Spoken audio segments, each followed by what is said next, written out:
Vamos ficar de pé? Vamos fazer uma oração? Queria apresentar para vocês o Joaquim. Joaquim é ele que vai fazer a oração hoje para a gente, tá bom? Ele que vai conduzir esse momento. Tá bom? Todo mundo aqui está com a Bíblia? Peguem a Bíblia, por favor. Abram em Atos dos Apóstolos, capítulo 2, versículo 1, por favor. 2 o quê? Como é que é? Atos? Atos dos Apóstolos, capítulo 2, versículo 1. Quem achar primeiro, fala a página. www. Bíblia Online. Capítulo 2, versículo 1. Na Ave Maria, 1400. Na Ave Maria, 1414. Bingo! Ave Maria, 1414. Quem ainda não achou, levanta a mão. Ele está depois dos evangelhos, hein? Quem não achou? Não achou? Ó. Bíblia Online. Seu? Ai. Ó. Os evangelhos estão aqui.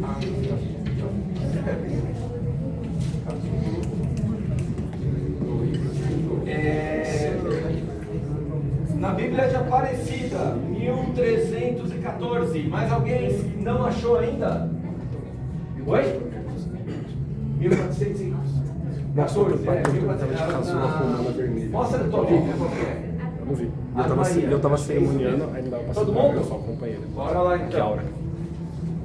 Chegando o dia de Pentecostes, estavam todos reunidos no mesmo lugar. De repente, veio do céu um ruído, como se soprasse um vento impetuoso, e encheu toda a casa onde estavam sentados. Apareceu-lhes então uma espécie de línguas de fogo, que se repartiram e pousaram sobre cada um deles. Esses versículos nos mostram que quando os discípulos estavam reunidos, esperando Jesus, o Espírito Santo veio sobre eles e transformou suas vidas. Antes disso, muitos estavam com medo e inseguros, mas depois de Pentecostes receberam coragem, fé e força para anunciar Jesus ao mundo. Assim também acontece com a gente na igreja, porque quando nos reunimos em comunidade, Deus age no meio de nós. O Espírito Santo continua vivo e guiando a igreja e tocando o coração de cada pessoa. As línguas de fogo representam a presença de Deus iluminando e renovando a vida dos discípulos. Isso nos lembra que também somos chamados a levar luz, amor e esperança às pessoas ao nosso redor. Pentecostes mostra que a igreja nasceu unida na oração e na comunhão, e que ninguém caminha sozinho na fé. Amém. Vamos rezar um Pai Nosso e uma Ave Maria. Em nome do Pai, do Filho e do Espírito Santo. Amém. Pai Nosso, que estais nos céus, santificado seja o vosso nome. Venha a nós o vosso reino. Seja feita a vossa vontade, assim na terra como no céu. O pão nosso de cada dia nos dai hoje. Perdoai as nossas ofensas, assim como nós perdoamos a quem nos tem ofendido. E não nos deixeis cair em tentação, mas livrai-nos do mal. Amém. Ave Maria, cheia de graça, o Senhor é convosco. Bendita sois vós entre as mulheres, bendito é o fruto do vosso ventre, Jesus. Santa Maria, Mãe de Deus, rogai por nós, pecadores, agora e na hora de nossa morte. Amém. Pai. Filho e Espírito Santo. Então, agora sim, vamos nos sentar. Eu vou chamar também aqui o Pedro e o... Não, ainda não, só por enquanto o Pedro. E o outro, o Pedro não, só o Pedro, tá? Vocês entenderam. Bom dia, gente. Como é que vocês estão? Meu nome é Regis e hoje quero avisar para vocês que eu... Brincadeira. E aí, o que vocês acharam do retiro? Vixe. Bom? Não tô sentindo firmeza. Vai dar um som. Não gostaram? Meu Deus do céu. E aí, gostaram ou não gostaram? Sim. Ah, que bom. Vocês parecem mortos. Parece que tá dormindo ainda. Parece domingo de manhã? Parece domingo de manhã. Bom, hoje a gente vai falar um pouco para vocês um finalzinho do creio, que vai falar sobre a Igreja Católica e eles vão falar sobre a comunhão dos santos. Então, a gente vai ver que a Igreja, nessa aula, a gente vai ver que a Igreja é una, santa, católica e apostólica. Meu Deus, o que significa tudo isso? Calma, a gente vai destrinchar cada uma dessas características da Igreja com calma para vocês, certo? Então, o que é a Igreja? Quando Jesus se encarnou, Deus quis transmitir a salvação para cada um de nós. Ou seja, o homem pecou, fez besteira, e aí Deus quis salvar toda a humanidade. Então veio Jesus e morreu na cruz por nós e ressuscitou no terceiro dia, certo? Só que Ele não quer que a gente esqueça desse sacrifício, Ele quer que a gente participe desse mesmo sacrifício na cruz todos os dias. E Ele precisava de algum jeito para transmitir essas graças da cruz, para transmitir a salvação de Deus na cruz no dia a dia de cada um de nós, nas nossas vidas cotidianas. Então Ele instituiu a Igreja Católica. E a Igreja Católica é esse meio pelo qual Deus vai derramar todas as graças dele por nós. Ou seja, pela Igreja Católica que a gente consegue ter as graças da cruz, que a gente consegue ter o perdão dos nossos pecados, que a gente consegue ter a salvação. Porque Deus usa da Igreja para transmitir a salvação dele até nós. Certo? É um meio pelo qual Deus derrama as suas graças. E essa Igreja Católica, ela vai ser vivida, né? Vai ser direcionada por alguém muito especial, que é o Espírito Santo. Que nem na aula que meu pai falou, a gente, sem o Espírito Santo, é que nem farinha jogada por aí faz aquela bagunça, mas o Espírito Santo é aquela água que dá liga em toda a farinha e vai transformar aquilo num pão de verdade. Sem a água, vai poder ter pão? Não vai poder ter pão, porque não vai ser pão, vai ser farinha só. A água é esse Espírito Santo que vai ligar todos esses membros da igreja e vai animar essa igreja, vai santificar essa igreja, certo? Então a igreja só é o que ela é por causa do Espírito Santo, que é o guia dessa igreja, certo? E aqui a gente tem 4 como que definições da igreja, que a gente vai também falar mais detalhado mais pra frente, mas que a igreja é o povo de Deus, o corpo de Cristo, o templo do Espírito Santo e também a esposa de Cristo. Então, sempre quando a gente ouvir alguma dessas palavras, ela vai poder, dependendo do contexto, obviamente, mas vai estar se referindo à Igreja Católica, tá? Então aqui, vamos falar um pouco sobre onde surgiu a Igreja Católica, onde que ela começou. Quem fundou a Igreja? Força! Cristo. Cristo fundou a Igreja. Eu ouvi alguém falando Pedro.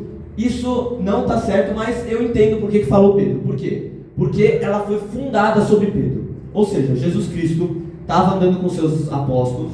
E aí, vocês lembram dessa passagem que ele vai falar? Quem dizem os filhos, quem dizem as pessoas, o pessoal por aí que é o filho do homem?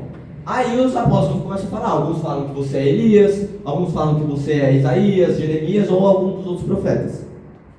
E aí Jesus pergunta, tá, beleza, é isso que falam de mim, mas o que vocês acham de mim? Vocês que são os meus amigos mais próximos, o que vocês acham que eu sou?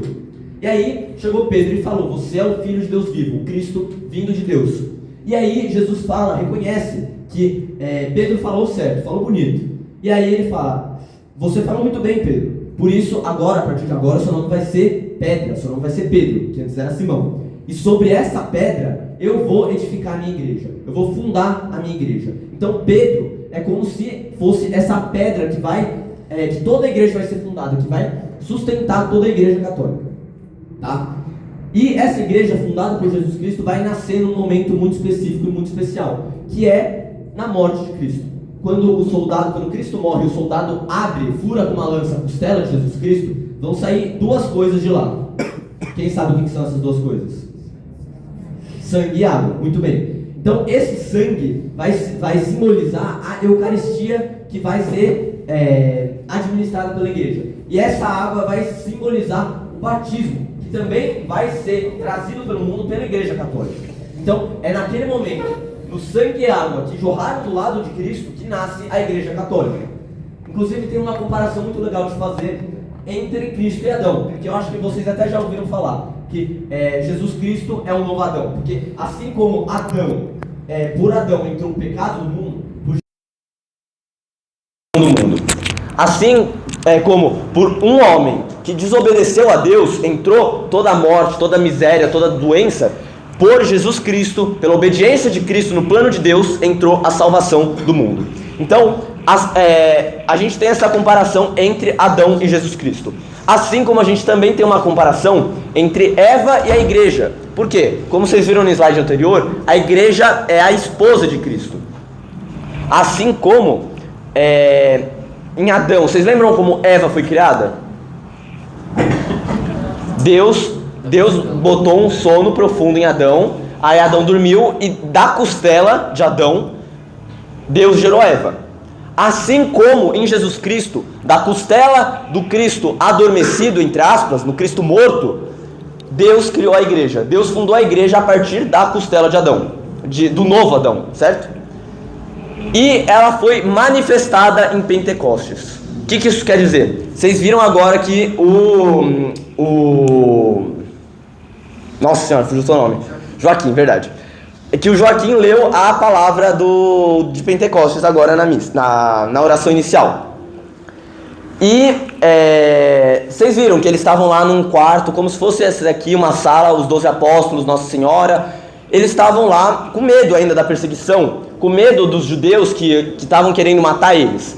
E aí eles estavam com medo, com as portas trancadas, com as janelas fechadas, e veio um vento impetuoso, veio uma brisa que foi ficando mais forte, mais forte, mais forte, até que veio um vendaval dentro daquela sala. E aí o Espírito Santo desceu sobre todos os apóstolos como se fosse línguas de fogo. Ele desceu em formas de línguas de fogo, e o Espírito Santo realmente deu a coragem para esses apóstolos, realmente deu o poder para esses apóstolos.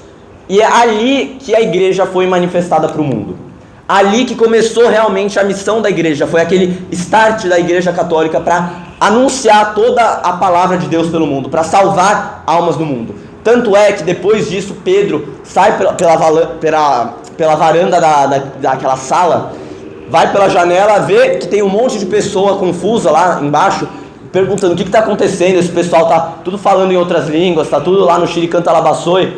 Aí ele vai e dá uma pregação, ele faz um discurso. E esse primeiro discurso de São Pedro, potencializado pelo Espírito Santo, porque sem o Espírito Santo Pedro não seria nada, esse primeiro discurso de Pedro é capaz de converter 2.000 homens. E essa foi o primeiro ato de conversão da Santa Igreja, que começou com Pentecostes. E ela também será consumada na glória celeste. O que significa isso?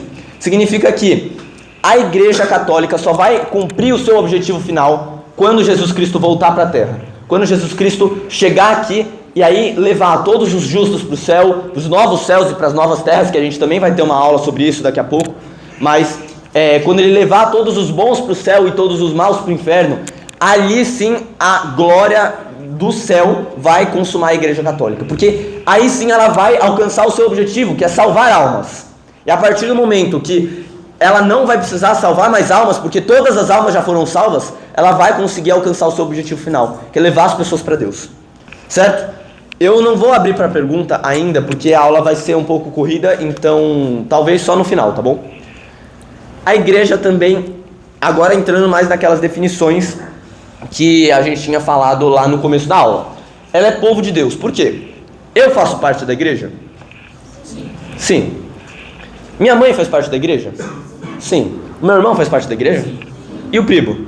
Também. Todo mundo aqui faz parte da igreja. Por quê? Porque a igreja é esse povo de Deus. Esse povo que foi escolhido para fazer parte da natureza divina. A gente é chamado a fazer parte da glória celeste. Deus chamou cada um de nós para ser santos, para ser perfeitos, assim como o Pai é perfeito. Então Deus escolheu a gente. Ele me escolheu minha mãe, escolheu o meu irmão, escolheu o primo, escolheu meu pai, escolheu cada um de vocês aqui para ser santo, para fazer parte dessa igreja, desse corpo místico de Cristo, que a gente também vai falar mais para frente. E a gente é introduzido nessa igreja, a gente ingressa realmente, começa a fazer parte da igreja quando a gente é batizado.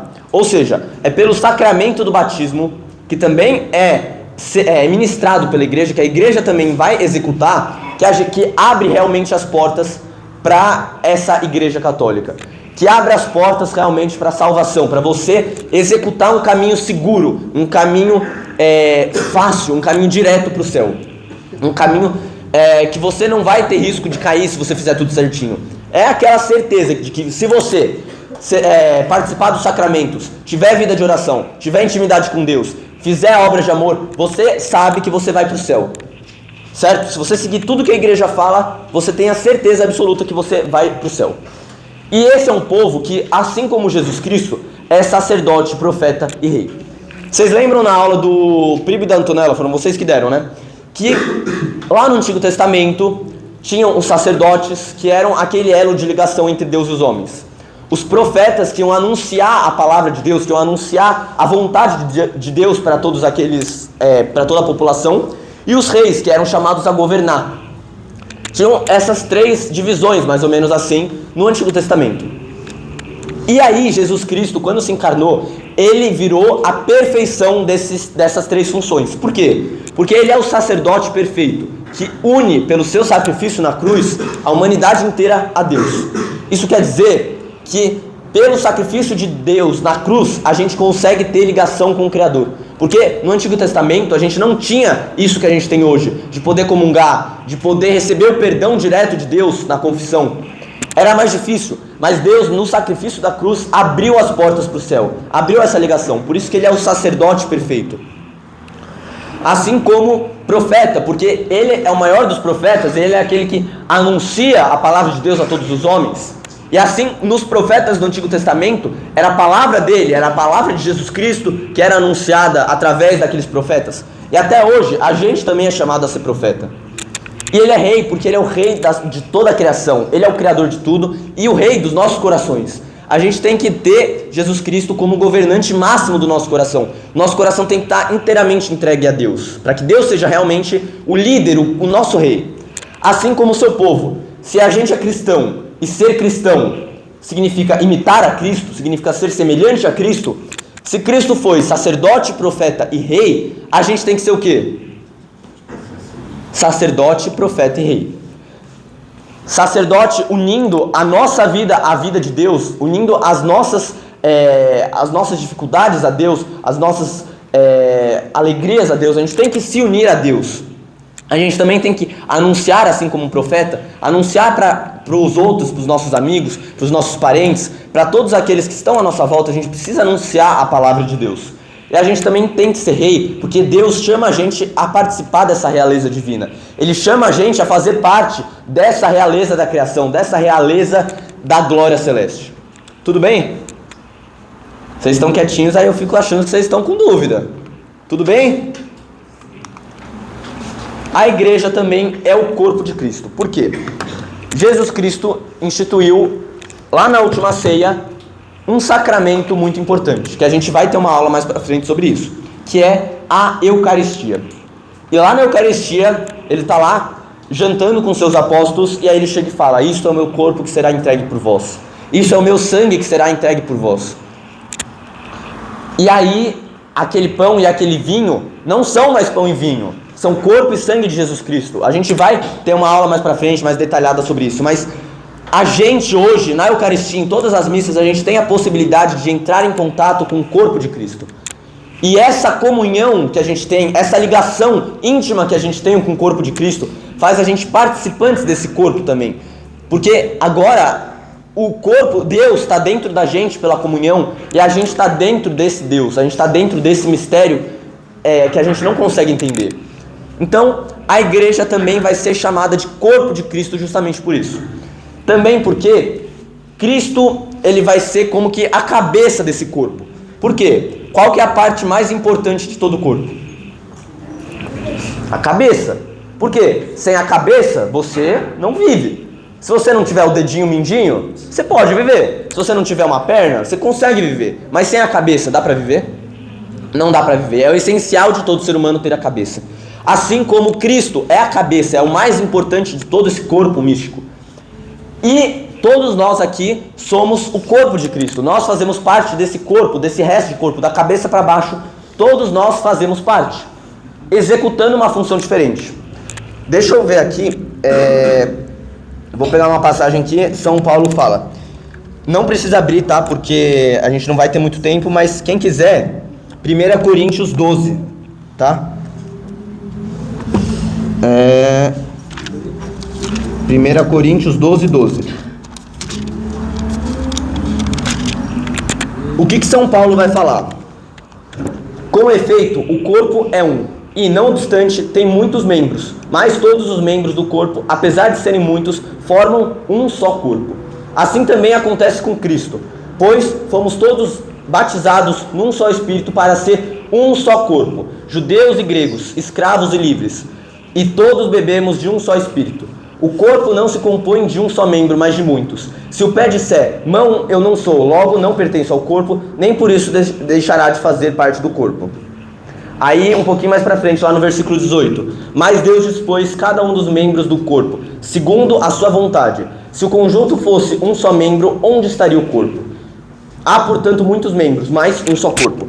Aqui São Paulo vai querer falar que a igreja, o corpo místico da igreja, apesar de ser um só, apesar de ser unido, ele vai ter uma diversidade de membros, uma diversidade de funções, uma diversidade de tarefas que cada um deve desempenhar. Ou seja, a minha função dentro da igreja é diferente da função do padre Antônio, por exemplo. É diferente da função do Papa dentro da igreja. Mas nem por isso eu sou dispensável para a igreja. A igreja nunca vai dispensar alguém. Por quê? Assim como se o olho disser para a boca, boca, você não é importante, então vai para lá. Não daria certo. Se a orelha falar, você, olho, não é importante. A igreja não faz isso. A igreja não vai dispensar nenhum dos seus membros, porque ela quer que todos façam parte desse corpo místico. Ela quer que todos nós sejamos participantes dessa igreja, dessa natureza divina. Então, todo mundo faz parte de um só corpo, uma só igreja, mas existe uma diversidade de funções, uma diversidade de membros. Por isso que cada um de vocês são especiais para a igreja. Como se fosse um mosaico, que se você olhar de perto, é só um pedacinho de cerâmica, eu não sei se é cerâmica, um pedacinho de pedra bem pequenininho, às vezes meio torto, às vezes você não entende por que ele foi feito desse jeito.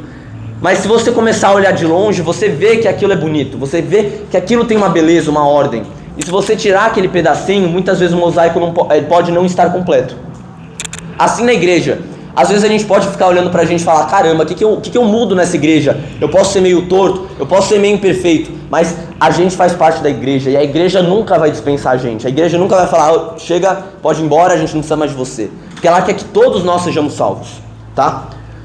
E todos os membros desse corpo estão ligados entre si, por um negócio que a gente vai chamar de comunhão dos santos, que vai ser a segunda parte dessa aula. Mas é como se fosse que os nervos que vão juntar todos esses membros do corpo e vão unir a cabeça. Como se fosse a coluna vertebral, esses nervos todos que vão fazer a ligação entre os membros, tá? Deixa eu só ver o horário aqui. Tá. Outra coisa é que a gente é templo do Espírito Santo. Por quê? Porque assim como o Espírito Santo vai ser essa água que vai fazer a liga de toda a farinha, a gente deve estar com o coração aberto para deixar o Espírito Santo fazer a obra na nossa vida. A gente tem que estar com o coração aberto para deixar com que o Espírito Santo nos guie nessa igreja. A gente é templo do Espírito Santo. Quando a gente é batizado, o Espírito Santo vai descer sobre nós. E quando vocês forem crismados, ele vai descer sobre vocês com uma plenitude muito maior. Ele vai descer no auge. E vocês, por isso, têm que cuidar do corpo de vocês e da alma de vocês. Porque ser templo do Espírito Santo não é qualquer coisa. Você não vai mais poder viver do jeito que você vivia antes desse crisma, antes desse batismo. Porque agora o Espírito Santo vai habitar em você. Então você tem que cuidar do seu corpo, porque o seu corpo vai ser templo do Espírito Santo. Você não pode mais machucar o seu corpo, você tem que cuidar dele. Então você tem que ser saudável, porque o seu corpo é templo do Espírito Santo. Você tem que cuidar da integridade desse seu corpo, porque ele vai fazer parte do Espírito Santo. Mas mais importante do que cuidar do corpo é cuidar da alma, porque a alma realmente é o que mais vale. A alma é mais valiosa que o corpo. Se a gente perder a alma, lascou. Então a gente tem que cuidar da alma, porque realmente é a alma que vai comportar o Espírito Santo. É a alma que vai ser impulsionada pelo Espírito Santo para a santidade. Então cuidemos da alma para não ofender o Espírito Santo com pecados, com besteiras, com qualquer coisa que ofenda a Deus. Certo? E o Espírito Santo vai agir na igreja nos carismas. O que são os carismas? São algumas graças específicas que o Espírito Santo vai derramar sobre algumas pessoas da igreja, que vai ajudar na conversão das pessoas. Ou seja, aqui, quem fez o retiro de Crisma deve ter visto um pessoal lá rezando, e aí ele começa começa a falar uns negócios meio estranhos. O que é aquilo? É um carisma do Espírito Santo, um dom que o Espírito Santo derrama sobre aquela pessoa, que vai ajudar na salvação das outras almas, que vai ajudar na santificação dela ou dos outros. Assim como tem um carisma que é a Opus Dei. Não sei se vocês conhecem, mas é a obra, né, criada por São José Maria, que fala que a gente tem que ser santo no nosso dia a dia, no nosso trabalho, nos nossos estudos. Ou seja, se você é estudante, estude com dedicação, estude com perfeição, porque pelo estudo bem feito, você vai conseguir alcançar a santidade, você vai conseguir agradar a Deus. Se você trabalhe de forma boa, trabalhe de forma o melhor que você conseguir, porque é por esse trabalho bem feito que você pode conseguir alcançar a santidade. Então, são diferentes carismas, diferentes dons que o Espírito Santo vai dar para as pessoas, para conseguir elevar as outras, para conseguir puxar a mão daqueles que estão caídos para a salvação de Deus, tá? E por último temos que a igreja é esposa de Cristo, porque Cristo amou a igreja como o marido ama a esposa. Na verdade, os maridos têm que amar as esposas assim como Cristo amou a igreja. Ao contrário, Cristo, Jesus, amou a igreja, amou cada um de nós. E como que ele amou a gente? Como é que ele mostrou esse amor pra gente? O Regis falou isso no retiro.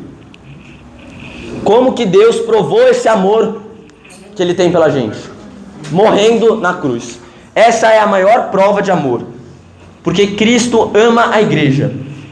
Assim como os maridos têm que amar a esposa, os maridos, se for necessário, devem morrer pelas suas esposas, morrer pela sua família, assim como Cristo morreu pela igreja. E é assim, a igreja é essa nova e eterna aliança prometida por Deus. É esse novo elo que Deus firmou com a humanidade e que vai ser indissolúvel, porque a igreja não vai mais ser substituída por outra coisa no futuro. A igreja vai ser eterna. A igreja, na consumação da glória celeste, quando o Cristo voltar, na segunda vinda de Jesus Cristo, a igreja vai se unir com Cristo, assim como a esposa se une com o esposo no casamento, tá? Então agora a gente vai falar dos principais atributos da igreja, que é lá o comecinho da aula, que a igreja é una, santa, católica e apostólica. O primeiro que a gente vai falar é da unidade da igreja ser una. O que isso quer dizer? Que toda a igreja, todos nós, temos parte na unidade da Santíssima Trindade. Deus é um só Deus, mas em quantas pessoas? 3 pessoas. E essas 3 pessoas vivem com uma harmonia tão grande, tão grande e imensa, que eles têm uma unidade maravilhosa. E Deus quis compartilhar essa unidade da Santíssima Trindade na nossa igreja. Então a gente tem que ser um só, a gente tem que ser uno, tem que estar todos unidos, todos amando uns aos outros, assim como cada pessoa da Santíssima Trindade ama a outra, assim como Deus é uno.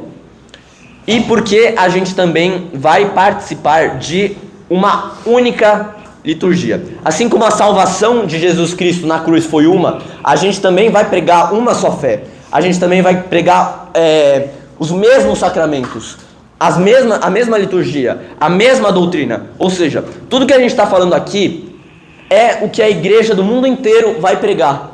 Então, se você for lá para o Japão e achar uma igreja católica, aquela igreja católica vai acreditar nas mesmas coisas que a gente está falando aqui.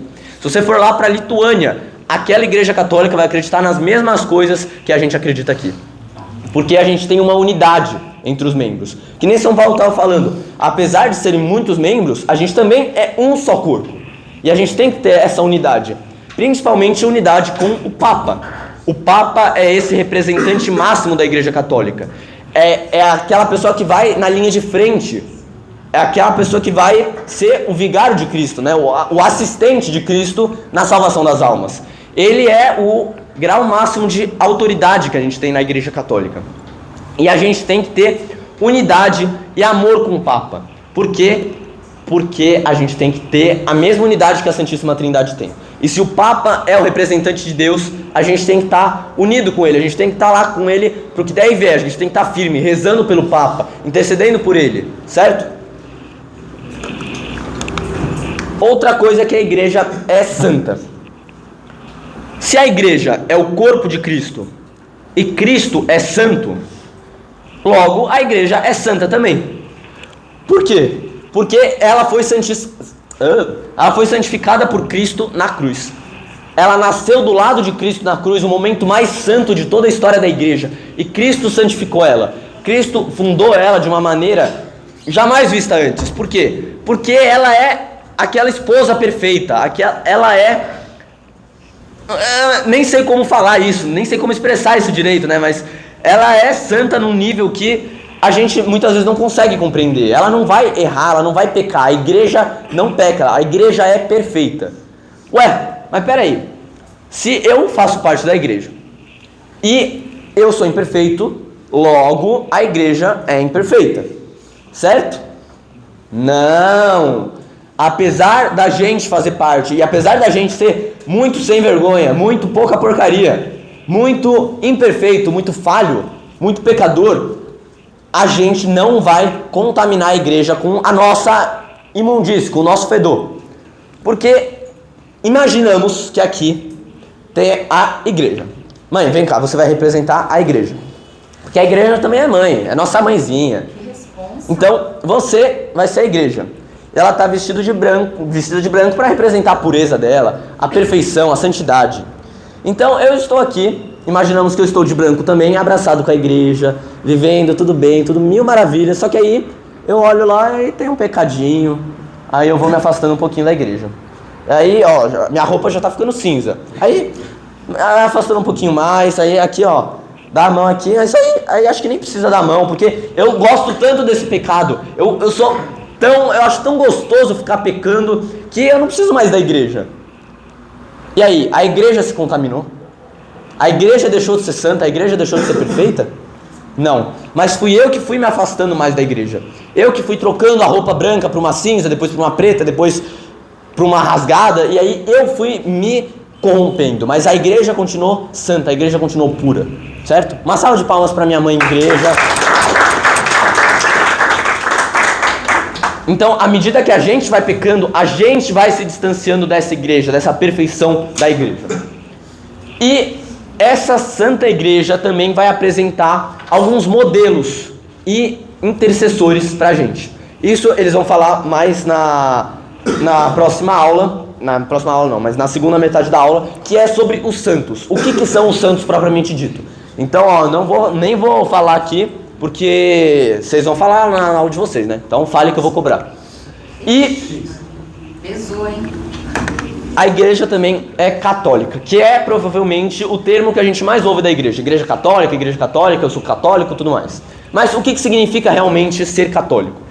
Católico significa universal, ou seja, universal que abre a porta para todas as pessoas. A igreja quer salvar, quer abrigar todas as pessoas, homens, mulheres, brancos, indígenas, pardos, negros, idade, o cara pode ser novinho ou velho, meia idade, não importa. A igreja quer acolher todas as pessoas. A igreja abre a porta para todas as pessoas do mundo inteiro. Não importa o jeito que ela veio para a igreja, não importa o jeito que ela entende o mundo, não importa nada disso, porque a igreja quer salvar todas as pessoas do mundo, a igreja quer salvar todos nós. E essa salvação que vem universalmente pela igreja, ela vem de Cristo, né? Cristo, como a gente já falou, Cristo vai derramar suas graças Cristo vai derramar suas graças para nós através da Santa Igreja. E é um caminho seguro, que nem eu também estava falando para vocês. Se você seguir tudo que a igreja diz, tudo que a igreja manda, você tem certeza que você vai alcançar a santidade, que você vai alcançar o céu. Se você seguir tudo certinho. Mas e aquelas pessoas que, por exemplo, não tiveram contato com a igreja? Não sabem? Imagina uma pessoa que mora lá na Índia, nunca ouviu falar de catolicismo, nunca ouviu falar de igreja católica. Deus vai realmente mandar ela para o inferno? A gente não sabe. Por quê? Porque Deus é misericórdia. Deus, ele vai entender como que se a pessoa realmente tinha a possibilidade de se converter para a igreja. Deus pode salvar aquela alma, por meios até que a gente nem conhece, por muitas vezes que a gente nem sabe como. Não é como que Deus vai salvar aquela alma, a gente não sabe muitas vezes, mas Deus pode salvar aquela alma, porque Deus é misericórdia. É como se a gente estivesse numa tempestade em alto mar e a igreja católica fosse um cruzeiro gigantesco, firme, estável, bonito, e tiver uma pessoa que lá num tronco de madeira boiando no meio da tempestade, no meio do furacão, no meio do redemoinho. Então, o que é mais certo da pessoa não morrer? No cruzeiro gigantesco ou no bote salva-vidas? No bote? Da pessoa não morrer. Da pessoa se salvar. Ela vai se salvar melhor em qual? No cruzeiro, no barco luxuoso, gigantesco. Mas isso quer dizer que a pessoa lá no bote salva-vidas necessariamente vai morrer? Não, ela pode se salvar. É difícil? É. Muitas vezes a gente nem vai saber como ela se salvou. Mas Deus pode salvar aquela pessoa, tá? E também a igreja é missionária. Por quê? Porque ela tem a missão de anunciar a palavra de Deus a todos os homens. Tanto que a gente consegue ver um monte de pessoa que foi lá para o interior para pregar o evangelho, foi lá para outro país, até os jesuítas que saíram do conforto deles de Portugal e vieram para cá, para o Brasil, uma terra de mata, com gente desconhecida, sofrendo os perigos daqui do Brasil. Eles assumiram essa missão para anunciar o evangelho. E também a igreja é apostólica. Jesus Cristo vai fundar a igreja sobre os apóstolos, por isso que ela vai ser apostólica. E desde aquele momento ele começou, que ele entregou as chaves do reino dos céus para os apóstolos. Ele falou, né, tudo que ligares na terra será ligado no céu, tudo que desligares na terra será desligado no céu. Isso significa que a igreja vai ter autoridade sobre a gente aqui na terra. Então a gente tem que obedecer os apóstolos. Lá naquela época os apóstolos eram os líderes da igreja.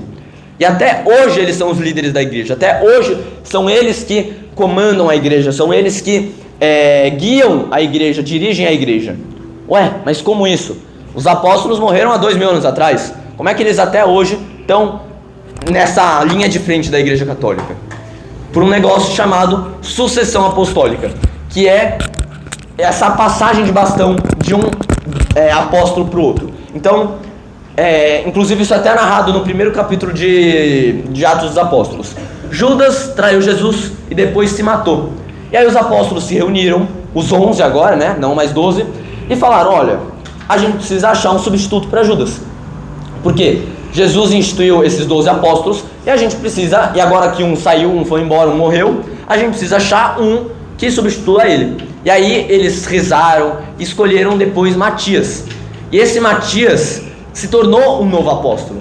E depois Paulo se tornou esse novo apóstolo. E assim foram ingressando, eles foram fazendo essa passagem de bastão da autoridade que um tinha para o outro. Eles foram passando essa autoridade e poder que um tinha pelo outro.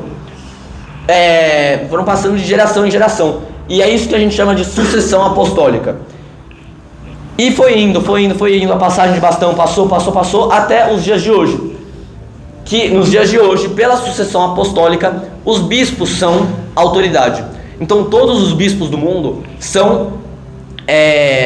têm a sua autoridade, o seu poder de ministrar sacramentos, a autoridade espiritual, tudo que eles têm veio dos apóstolos, por essa sucessão apostólica, que um foi passando o poder para o outro, e foi passando a autoridade para o outro, e foi passando até os dias de hoje. Então a igreja é dirigida, ainda os líderes da igreja são os apóstolos, os bispos, pela sucessão apostólica. E todos nós somos participantes do envio ao mundo. Então Jesus Cristo, quando ele ia subir aos céus, ele deixou uma missão para esses 12 apóstolos, uma missão muito importante, que é ide pregar o evangelho a todos os povos. Ide, vai pregar, vai anunciar a palavra de Deus. E assim eles foram, cada um para uma região. Um foi para a África, o outro foi para a Ásia, o outro foi para a Europa, o outro foi para a Palestina, sei lá, eles se espalharam pelo mundo inteiro, espalhando essa boa nova, esse evangelho. Só que não são só eles que são os participantes desse envio. Todos nós, eu tenho que fazer parte desse envio ao mundo. Meu pai, minha mãe, meu irmão, todos nós, todos vocês têm que anunciar a palavra de Deus. Vocês têm que enviar, vocês têm que fazer parte desse envio ao mundo. No seu círculo familiar, nos seus amigos, que nem eu já falei mais atrás dessa aula, né? Todos nós temos que pregar o evangelho ao mundo. E isso é o que a gente chama de apostolado. Esse envio, essa missão que todos nós temos. A gente tem que fazer parte do apostolado de Deus. Certo? E agora, só para fechar a aula, vamos falar um pouco sobre... esse daqui eu vou ter que passar, tá? Acabou não dando tempo, mas vamos falar um pouco sobre a hierarquia da igreja. Que são todos aqueles que receberam o sacramento da ordem, que ocupam o topo dessa hierarquia. Ou seja, padres, bispos, diáconos, todos esses fazem parte da hierarquia da igreja. Só falando aqui que nessa aula a gente vai ver sobre a hierarquia administrativa da igreja, o poder, entre aspas, político da igreja, bem entre aspas, porque não é bem assim que funciona. Mas se for para falar de poder na hora de falar de sacramentos, na hora de falar do poder espiritual, a gente vai falar em outra aula, na aula do sacramento da ordem mesmo, tá? Então aqui a gente vai falar do poder administrativo da igreja. E todos aqueles que recebem o sacramento da ordem recebem o poder e a autoridade de Jesus Cristo. Jesus Cristo deu o poder e a autoridade dele para os apóstolos. E os apóstolos foram passando de um para o outro, de outro para um, pela sucessão apostólica. E hoje os que recebem o sacramento da ordem recebem o poder e a autoridade de Jesus Cristo. E eles têm a missão de ensinar e santificar a igreja. Eles têm essa missão de espalhar o evangelho a todos os povos, que nem eu já falei. Então aqui tem a pirâmide, não feita com IA, viu? E aqui a gente vai falar, vocês vão me ajudar a preencher essa pirâmide com a hierarquia da igreja. O que temos aqui? No grau máximo, os sucessores dos apóstolos. O que são? Todos esses daqui, ó, esses 4. O que engloba todos. O que engloba tudo, esse daqui. O que são? Os bispos. Muito bem, os bispos são esses... o grau máximo de autoridade da igreja. Só que dentre os bispos tem como se fosse uma subdivisão administrativa. Por quê? De poder sacramental, de poder de exercer os sacramentos, eles são iguais. Agora, no poder administrativo da igreja, no poder de mandar e desmandar, tem no topo o Papa. Quem é o nosso Papa? Quem é o nosso Papa? Se alguém falar, o Papa Francisco. Leão que? Leão X e V. Leão 14. X. Depois, quem são esses daqui? Como se fossem os conselheiros do Papa, como se fossem a nobreza dentro dos bispos. Os cardeais, que tem a roupa vermelha bonitona. Um dia eu vi que os cardeais não necessariamente são bispos. Então, normalmente vão ser bispos. Na via de regra vão ser bispos, mas uma exceção. Normalmente não acontece. Depois dos cardeais, temos aqui, um pouquinho antes dos bispos, os arcebispos, que são como se fossem aqueles bispos, aqueles bispos que vão administrar toda uma cidade, digamos assim. Então, é como se você puxasse um bispo um pouco mais para cima para poder ajudar a hierarquia dentre os outros bispos. Deixa eu só reformular aqui que ficou meio confuso. Cada bispo tem que administrar uma diocese. Ou seja, a diocese de Santo Amaro, a nossa diocese, quem que é o bispo responsável? O Dom José. Só que para ajudar a administrar todas as dioceses de São Paulo, que se eu não me engano são 4, para ajudar a administrar todas essas dioceses, tem que ter uma pessoa acima, né, que vai governar, vai administrar os próprios, que vai ser que vai ser a arquidiocese, que vai ser a diocese maior de São Paulo, a diocese mais importante de São Paulo, que vai influenciar essa palavra, que vai influenciar todas as outras dioceses. E o bispo dessa arquidiocese vai ser chamado de arcebispo, e esse bispo vai influenciar todos os outros bispos de São Paulo, que no caso são aqui, os outros, o outro pessoal que está aqui.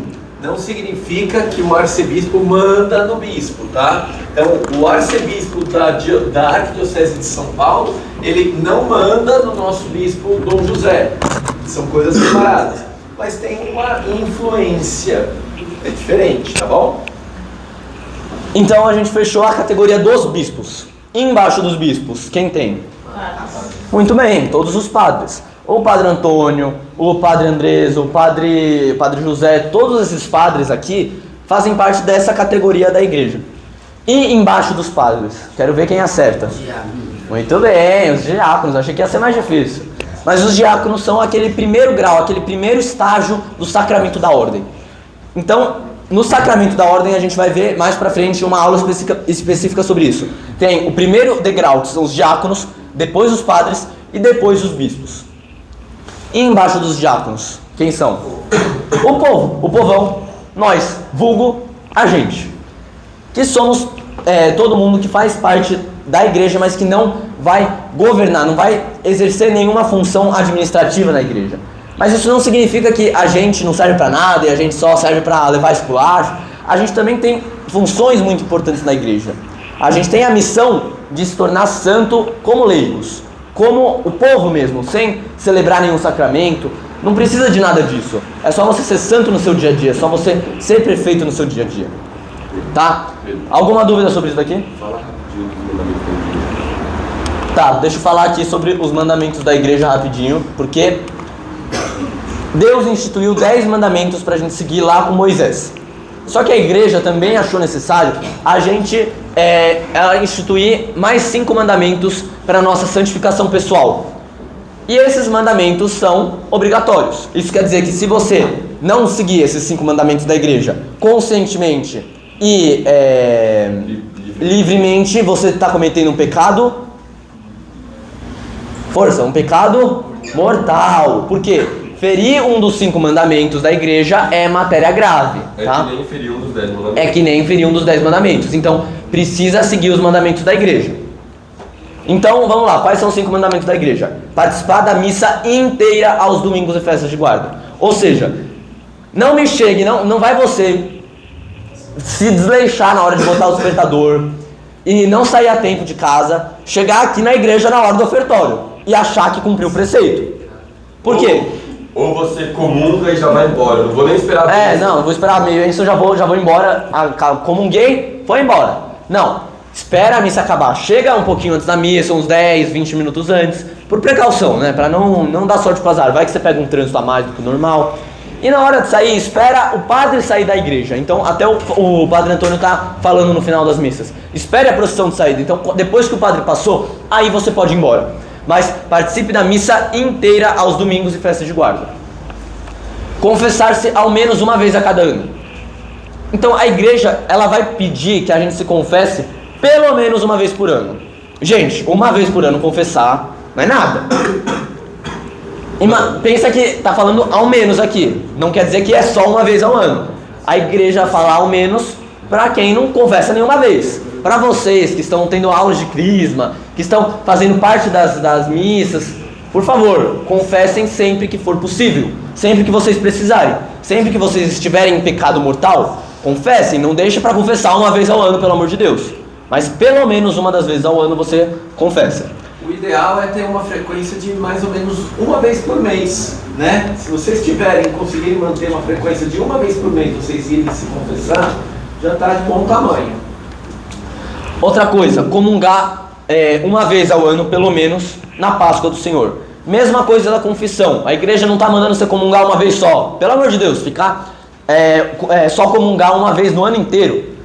A igreja nunca que vai obrigar isso. Mas ela pede que ao menos você comungue na Páscoa do Senhor, na ressurreição do Senhor, que é o centro de toda a nossa fé. É o mistério central, o momento mais importante, é o auge do nosso ano, que foi há 50 dias atrás. Então a igreja pede que você comungue no dia da ressurreição de Cristo, no domingo de Páscoa, que é o auge da nossa fé. Mas também, se você quiser comungar, quiser não, comungue. A igreja recomenda muito, comungue uma vez por semana na missa de domingo. Se você tiver oportunidade, vai na missa diária, comungue todos os dias, que vai ser muito bom para sua alma. Isso que também eles vão falar na aula de santidade deles. Lembrando que comunhão, se vocês tiverem pecado mortal, é melhor não comungar. Aí sim, aí vocês não comunguem, porque a gente aí vai comungar, como São Paulo vai falar, a nossa própria condenação. Então confessem-se e depois comunguem. Tá bom? Tem que deixar claro aqui que é comungar em estado de graça, tá? E aqui, jejuar e abster-se de carne quando manda a Santa Mãe Igreja.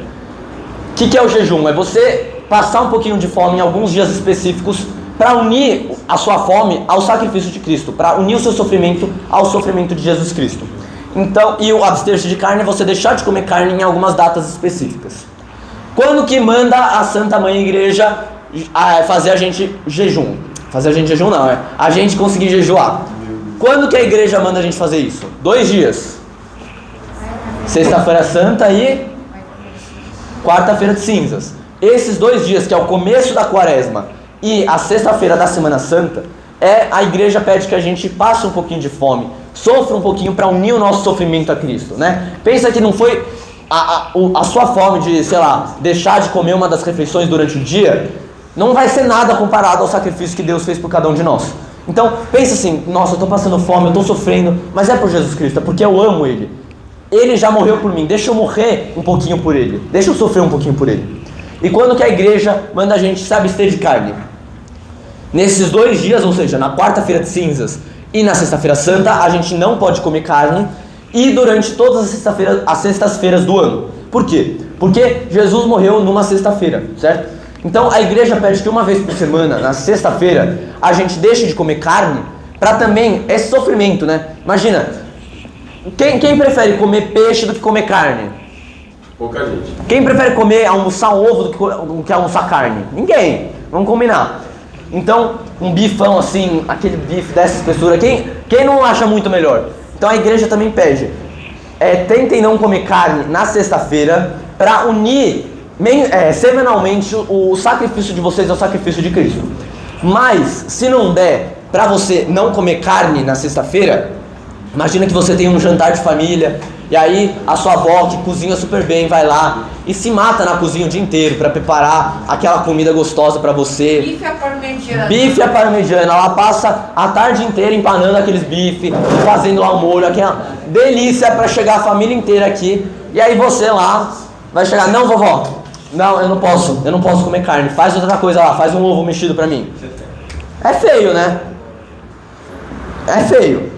Então, dependendo do caso, a gente pode sim comer carne, mas a igreja vai pedir para que, se a gente for comer carne, a gente faça alguma penitência para substituir isso.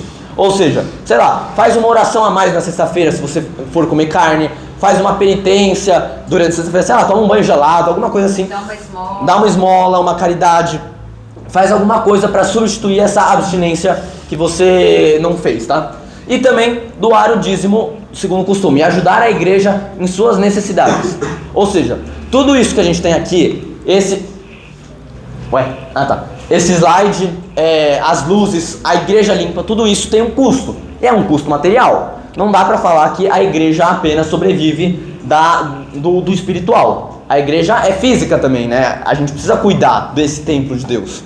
Então, a igreja pede que um pouquinho do que você tem, um pouquinho do que você ganha, você doe para a igreja. Ela estipula mais ou menos um valor de 10%, mas não precisa ser 10%. Se você não puder doar 10% do que você ganha para a igreja, tudo bem, doa menos, doa 5%, doa 2%. Se você quiser doar mais para a igreja, também não tem problema, doa 15%, doa 20%, não sei, vai do seu coração. A igreja não vai obrigar nenhum valor fixo para ninguém. A igreja vai falar, doe com amor. Se você for doar, doe com amor. Se você for doar mais, faça com amor. Se você for doar menos, faça com amor. Mas faça, pelo menos um pouquinho, tá? Alguma dúvida sobre toda essa parte da igreja? Nada mesmo? Então vamos passar para a segunda metade da aula, que é sobre comunhão dos santos. Uma salva de palmas para o primo do André. Força, força!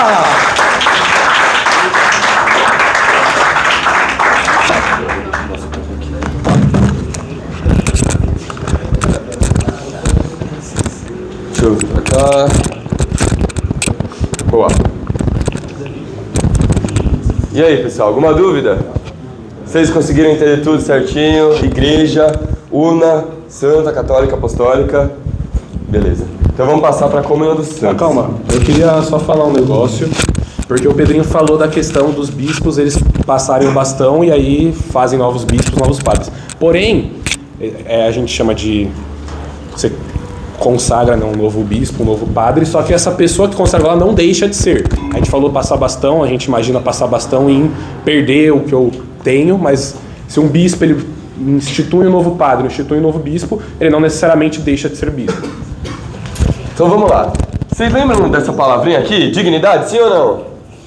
Vocês lembram o que significa dignidade da pessoa, do ser humano? Sim ou não? Lembram? A nossa dignidade, ela vem do porque a gente é imagem e semelhança de quem? De Deus.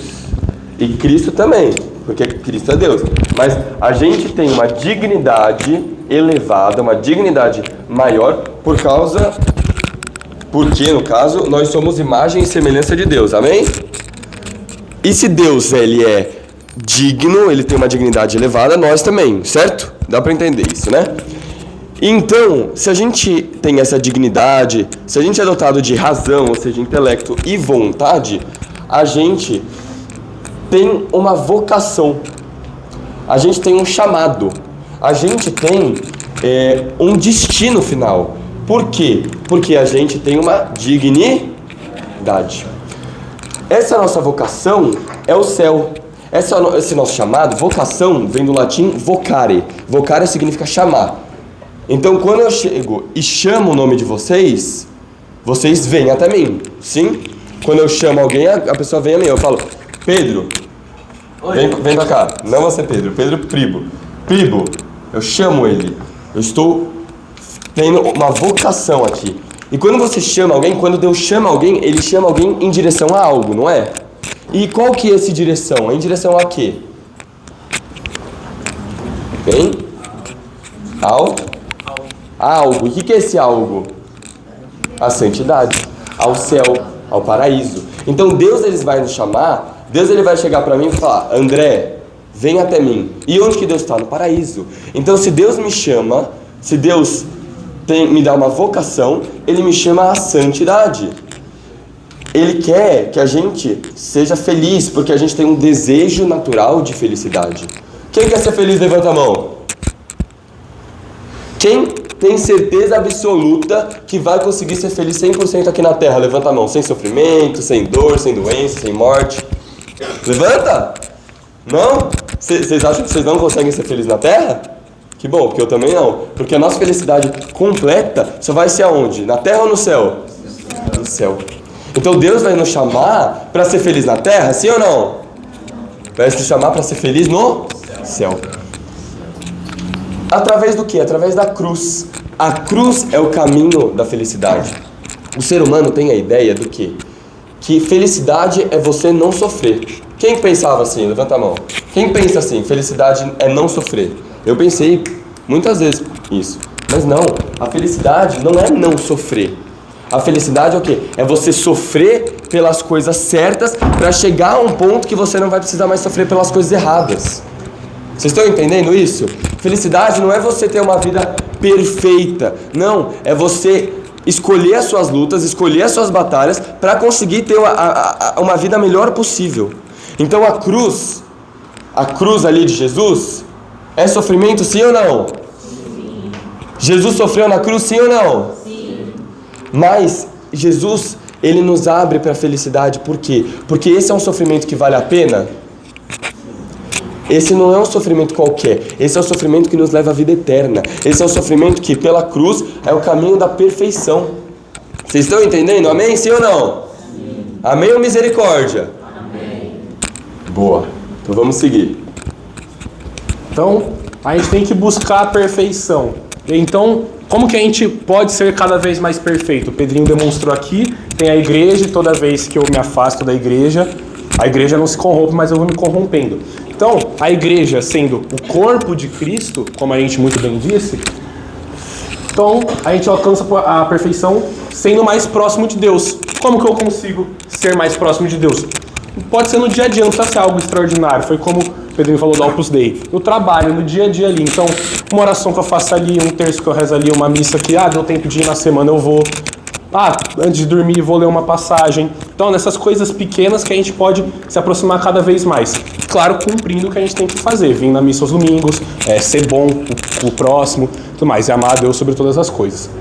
a gente precisa ser outros Cristos aqui na Terra. Claro que a gente não vai ser igual a Jesus nunca, mas a gente é chamado a ser imitadores dele. Então a gente tem que ser outros Cristos para as pessoas que estão aí. Como o Pedrinho disse, a gente também tem um papel atuante que é ir espalhar o evangelho e chamar as outras pessoas e converter aí quem a gente conseguir. Então a gente tem que ser essa luz para os outros. A gente tem que ser essa pessoa que ela olha e consegue enxergar em mim um traço de Cristo, que daí assim eu vou estar exalando Cristo para a pessoa e eu vou poder ser um Cristo na vida dela. Pedrinho comentou, a gente é membro de Cristo, batizados e separados também, mas a gente é um corpo único. A gente vai falar, eu vou falar isso mais pra frente.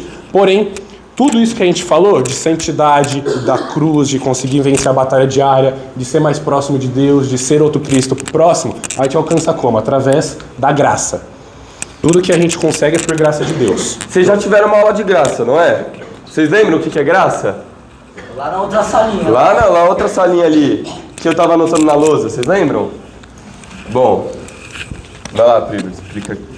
Ok, sou eu? Tá bom. Beleza. O que é graça? Só relembrando, tá? Não vai ser a aula, se vocês tiverem dúvida, tem o vídeo, tem as suas anotações. O que é a graça? A grosso modo, a grande, no lato sensu, né? O que é? É um presente de Deus. Lembra aquele exemplo que eu falei? Se eu dou alguma coisa de graça pro Carlos, é de graça, não é? Ele mereceu? Se eu tô dando um presente pra ele, ele merece esse presente? Ele batalhou, ele lutou, ele trabalhou por esse presente? Sim ou não? Vamos lá. Não. Mas eu gosto tanto dele, eu sou tão amigo dele, que eu vou lá e dou um presente, não é? Esse presente é de graça.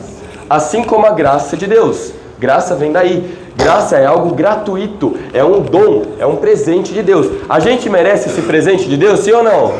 A gente batalhou, a gente é bonzão para receber esse presente de Deus? Não. Deus que vai nos dar de graça. É algo sobrenatural, ou seja, é pela fé. É algo que não é, eu vou te dar, Deus vai me dar uma roupa nova, Deus vai me dar uma sandália para correr. Não. É algo sobrenatural. Deus vai nos dar uma força sobrenatural. Essas forças são as virtudes. Essas forças são a fé, é o amor. Vocês estão entendendo? Vocês lembram o que é virtude? O que é virtude? É um caminho para chegar à perfeição. Vocês lembram disso? Quando uma pessoa é virtuosa, quando uma pessoa ela faz um hábito, ela repete coisas. Então, por exemplo, eu decidi que eu vou ser caridoso, Pribo.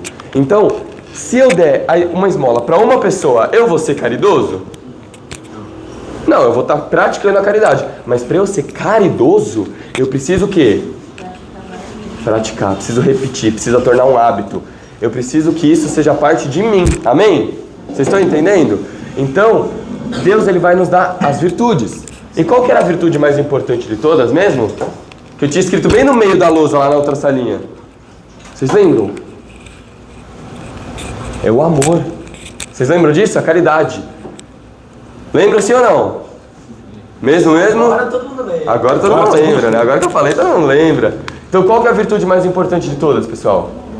É o amor. Por quê? Porque Deus é amor.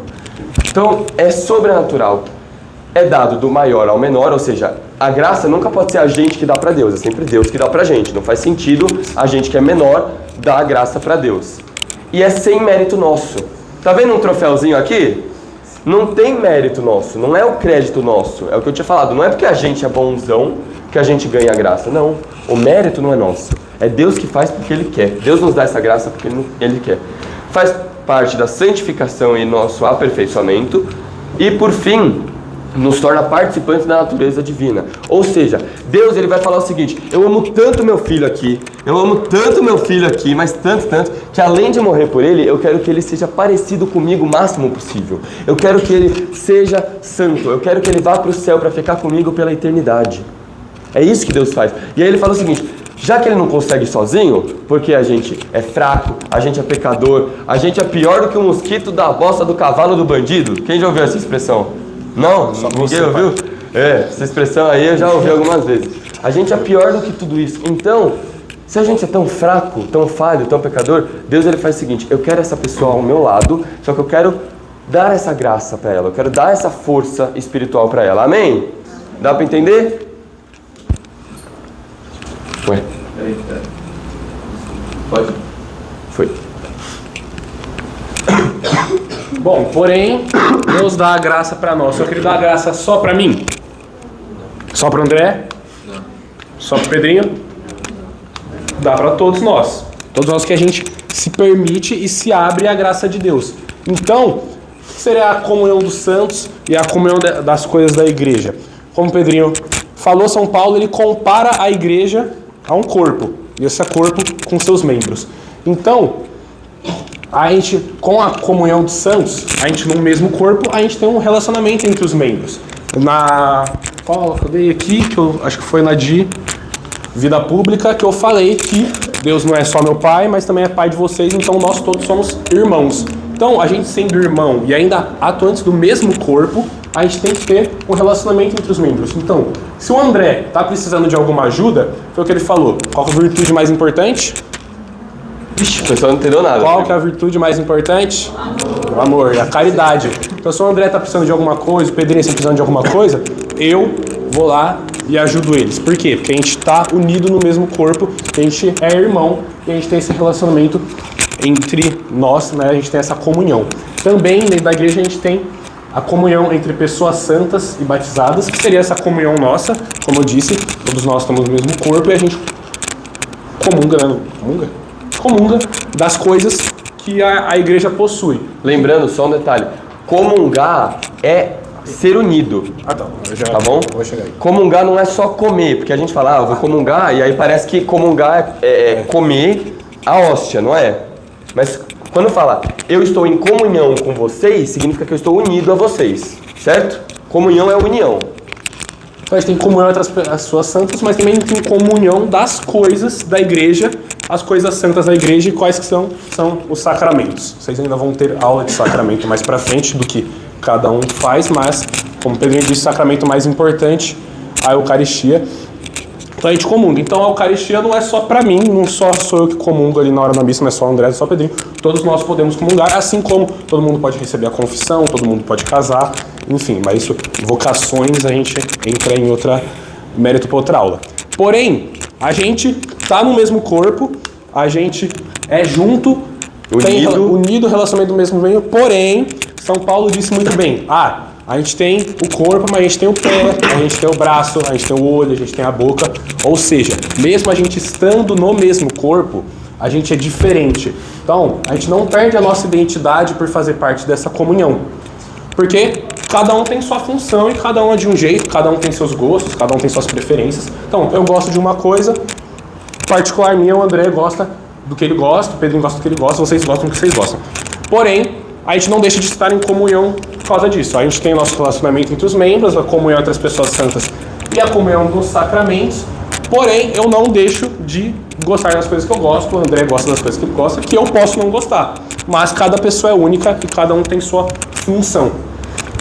Eu quero agora que todo mundo leia aqui, junto comigo e com o Primo. As coisas santas são para os santos. O que essa frase significa? O que essa frase representa? As coisas santas, as coisas da igreja, elas são destinadas, elas são objetivadas para os santos, não os santos que estão no céu, mas para as pessoas santas, ou seja, para as pessoas o que? Batizadas. A palavra santo quer dizer separado. Repete comigo, a palavra santo significa separado. André, separado do quê? Separado do mundo. Alguém que é santo, ele é escolhido, ele é separado para Deus, ele é guardado do mundo. Entende o que quer dizer santo agora? Não é só quem está no céu. Quem é batizado, quem entra na igreja e escolhe a igreja e não o mundo, também é santo. Não é o mesmo santo que está no céu, mas dá para usar esse termo pessoas santas. Então o que quer dizer as coisas santas são para as pessoas santas ou para os santos? Significa que é justamente essa união, essa comunhão, essa união, esse conjunto fala o seguinte: as coisas santas, ou seja, tudo que está na igreja, tudo que a gente pode usufruir, tudo que a gente pode usar, tudo que a gente pode aproveitar da igreja é destinado para as pessoas que estão na igreja. Então dá para ver essa comunhão, amém? Dá para ver sim ou não? Inclusive, essa é uma das aulas que eu gosto muito, não da aula em si, mas do tema, porque pelo menos eu acho muito bonito ver essa questão dessa comunhão, não só entre a gente, mas também a gente vai falar mais pra frente dos santos, né? Que tá um exemplo de santo, mas também tem diversos santos que a gente conhece na igreja. Mas eu gosto muito dessa aula, desse tema específico, porque é muito bonito e a gente vai explicar mais pra frente os santos que estão no céu, enfim, tudo isso. Mas essa questão da gente estar em comunhão, porque mostra que a gente é uma grande família e a gente está sempre aqui pra se ajudar. Passa aí. Quem conseguir enxergar, lê comigo aqui, por favor. Isso é uma frase do São Tomás de Aquino e depois uma do Catecismo. Mas o que ele diz? Uma vez que todos os crentes formam um só corpo, o bem de uns é comunicado aos outros. Assim é preciso crer que há uma comunicação dos bens na igreja, mas o membro mais importante é Cristo, por ser a cabeça. Assim o bem de Cristo é comunicado a todos os membros, e essa comunicação é feita por meio dos sacramentos da igreja. São Tomás de Aquino diz que Cristo é o membro mais importante, como o Pedrinho falou, porque ele é a cabeça. Então, sem a cabeça, o resto do corpo ele não vai funcionar, não comanda nada. Então, a graça que a gente comentou aqui, que a gente tem, e os sacramentos e as coisas santas que são para nós, que estão no corpo de Cristo, elas são comunicadas através do Cristo que está na cabeça, e assim ele passa o comando para o resto do corpo. Então, ele vai passar para o braço fazer alguma coisa, ele vai passar para o pé fazer alguma coisa. Como eu disse, cada pessoa é única. Então, o que ele manda o braço fazer, ele não vai mandar o pé fazer. Então, o André ele tem uma missão aqui, assim como o Ivan, a Débora, o Pedrinho tem uma missão aqui. Vocês têm uma missão aqui, diferente da que eu tenho. Então, você vai ser chamado para fazer alguma coisa que eu posso não ser chamado nunca aqui na Terra, mas mesmo assim, a gente faz parte do mesmo corpo e comunga das mesmas coisas. Porém, cada pessoa tem sua função. Continuando aqui, o que o Catecismo fala: como esta igreja é governada por um só mesmo Espírito, todos os bens que ela recebeu se tornam um só bem comum. Assim como falei, não é de propriedade de cada um os sacramentos e as coisas da igreja, é distribuída para todos podem receber, todos batizados, que vocês ainda vão entender isso mais para frente na aula de sacramento. Bom, a gente falou de comunhão de pessoas, sim? Que a gente está todos unidos. Que a gente está todos unidos. É unido. Certo? Sim ou não? A gente tem uma comunhão como igreja? A gente tem uma união como igreja? Só que agora tem outros tipos de uniões, outros tipos de comunhões. Primeiro, comunhão de fé. Ou seja, o que é comunhão mesmo? União. União de fé. É o que o Pedrinho tinha falado. A igreja é una. Se a igreja é una, ela professa uma só fé. Ela tem uma só fé. Por isso que toda vez no domingo na missa, chega o final da homilia, padre, a gente faz o que depois da homilia? O que a gente faz uma oração. Qual oração a gente faz depois da homilia? Creio. O padre fala: professemos a nossa fé. Como o Pedrinho disse, a fé aqui é a mesma fé lá no Japão. Então, se eu for numa missa lá no Japão, ela vai ser igual a uma missa aqui. Só a língua vai ser Só a língua que não, né? Que daí, enfim. Mas essa comunhão de fé, essa união de fé, nos torna católicos. Lembra, o que significa católico? Universal. E se católico é universal, dá pra falar que uma tem uma crença, outra tem outra crença, outra acredita em outra coisa, tem o terceiro que tem uma outra fé? Não. Se é universal, é todo mundo junto. Amém? Sim ou não? Universal é todo mundo junto. Então, se é todo mundo junto, todo mundo tem a mesma fé, comunga da mesma fé. Outra, comunhão dos sacramentos, principalmente batismo e eucaristia. Todos os batizados são católicos, independente de onde, quando, como, por que foi batizado. E quem comunga da eucaristia, quem comunga do corpo, sangue de Cristo, também está nesse corpo de Cristo. Outra, comunhão dos carismas, que é você unir esses carismas, esses dons que o Espírito Santo vai nos passar. Comunhão de bens, que é a gente realmente, literalmente, compartilhar os bens materiais, os bens terrenos. Então, cada coisa tem a sua função. Cada objeto tem uma função para o ser humano. Sim, uma blusa vai o quê? Nos aquecer. Uma casa vai nos dar moradia. A comida vai o quê? Vai nos alimentar. Então a gente tem que também compartilhar esses bens. A gente tem que ser uma comunidade, a gente tem que ter essa união, tem que ser irmãos. Numa família tem divisão, não tem? Não existe, não, essa é a minha comida, aí essa é a comida do meu irmão. Não, a gente divide. A gente tem essa partilha, assim como nós igreja, como nós comunhão, como nós união. E por fim, a comunhão de amor ou caridade. Amor é o que mesmo? É o que mais importante? Opa, fala mais alto. A virtude. Se o amor é a virtude mais importante, se é o bem espiritual mais importante, a gente tem que ter uma união de amor. Ou seja, é eu ajudar o meu irmão, é eu cuidar da minha irmã, é eu ouvir vocês, é vocês me ouvirem, entendem? É ser amoroso, é ser caridoso. Amém? Dá pra entender? Tá difícil? Não. Tá fácil. Vocês são... Já chama o bispo, já pode crismar todo mundo, já tá fácil. Chegamos agora na parte que a gente vai começar a explicar sobre os santos que estão no céu e de todo mais.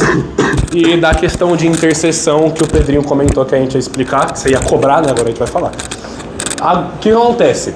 A igreja é o corpo místico de Cristo, porém, existe uma divisão entre a igreja. Divisão entre aspas, porque somos todos unidos. Mas qual que é a divisão que a gente fala? Eu falo divisão na questão espiritual. Então vamos lá. Vocês estão vendo aqui que tem igreja triunfante, militante e padecente. A igreja, vou começar pela militante, que está ali no meio. A igreja militante somos nós, que está aqui na luta diária, estamos vivendo a nossa vida para alcançar a santidade, chegar no céu um dia, se Deus quiser. Mas essa igreja militante é nós esse corpo que está aqui.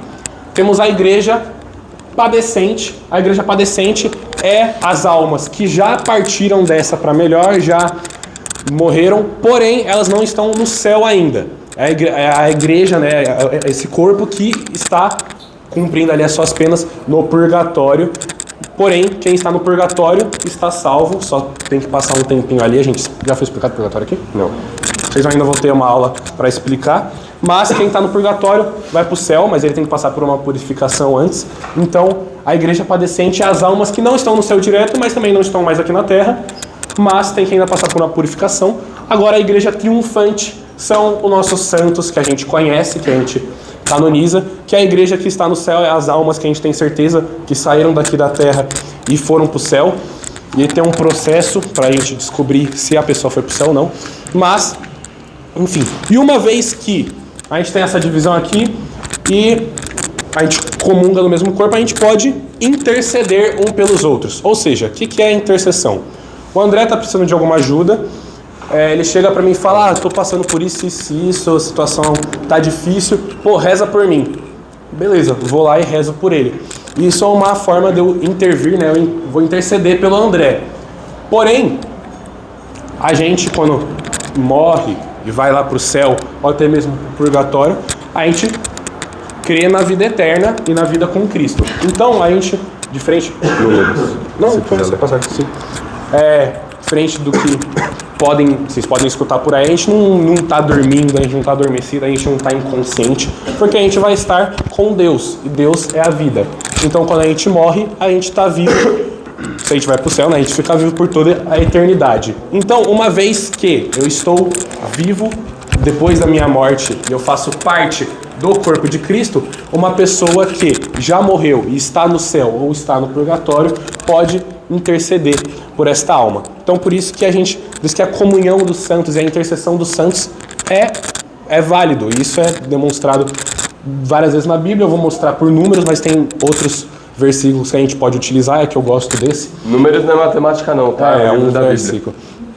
Mas eu aqui na terra posso pedir a intercessão de um santo que está no céu. Isso aqui é São Domingos. Então eu posso pedir para São Domingos interceda por mim lá do céu, que é a mesma coisa que eu faço aqui pelo André aqui na terra. Se eu posso pedir oração para o André pode pedir oração para mim, posso pedir oração para alguém que está vivo, só que está na eternidade já direta. E a gente já destrincha um pouco melhor isso, mas o que números fala?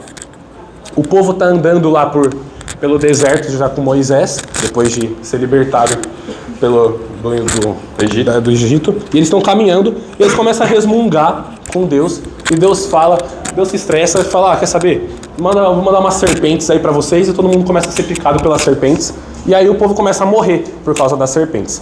E aí o povo começa a falar assim para Moisés, Moisés, fala com Deus aí pra gente, para ele parar com isso. E Moisés vai falar com Deus, e Deus fala, faço uma serpente de bronze aí e fica tudo certo. Mas o que aconteceu aqui? O povo podia falar diretamente com Deus? Pode. Nós podemos falar diretamente com Deus. Porém, para quem que eles pediram? Para Moisés. Por quê? Moisés, ele era mais próximo de Deus, digamos assim. Então, eu posso falar diretamente com Deus. Eu, Pedro, Tribo, posso falar diretamente com Deus. Não deve pode falar diretamente com Deus. Porém, o que é a intercessão dos santos? O que é essa comunhão que eu falei das pessoas que já estão lá? São Domingos está no céu já com Deus. Ele está, digamos, muito mais próximo de Deus do que eu. Porque ele já está com Deus lá na eternidade. Então, eu na minha oração posso. Reza aí por mim, pede essa intercessão aí por mim, para Deus, que eu estou precisando dessa graça. E São Domingos, ele pode interceder por mim lá do céu. Só que a gente pede por que a gente pede para os santos? Pelo simples fato deles já estarem mais próximos de Deus do que nós. Então é aquela ajuda externa que a gente pede para os santos para alcançar a graça que a gente quer. Não é o santo que vai fazer o milagre. Quando a gente pede a intercessão de um santo, não estou falando, São Domingos faz isso para mim. Não é isso que a gente está pedindo. A gente está pedindo, vai lá, chega no ouvidinho de Deus e pede isso que eu estou precisando dessa ajuda. É tipo eu querer alguma coisa do Ivan e eu peço pro André, que é filho dele, que é muito mais próximo. Eu posso diretamente falar com o Ivan, mas pro André, digamos que ele vai ter aquele carinho extra, né, de querer atender o pedido. É tipo isso, Exato, é tipo isso. Fala alto. É tipo eu precisar de emprego, vou falar com quem? É tipo eu querer um emprego numa empresa e eu falo com um amigo meu que já é de dentro dessa empresa, falar com o chefe para ele me contratar. Quem vai me dar o emprego é o chefe que escolhe, porém esse meu amigo ele vai chegar no chefe que ele é mais próximo do que eu para ver se consegue alcançar a graça. A mesma coisa com os santos. Então vamos ver se vocês entenderam. O que é a igreja triunfante? É o pessoal que está no céu. É o pessoal que é santo. Por quê? Triunfar significa glória, significa vitória, não é? Então quem está triunfando já está lá, já está na glória, já está na vitória, não é? O que é a igreja militante? Quem é? Nós. Por quê? O que é militar? O quê? Militar, batalhar, é lutar. A gente está lutando. A gente pode cair, mas a gente está lutando, não é? Então a gente é a igreja militante. E a igreja padecente? Quem que é? Quem está no purgatório. O que é padecer? O quê? É, isso aí. É você cair, é você sofrer, entendeu? Então o que é?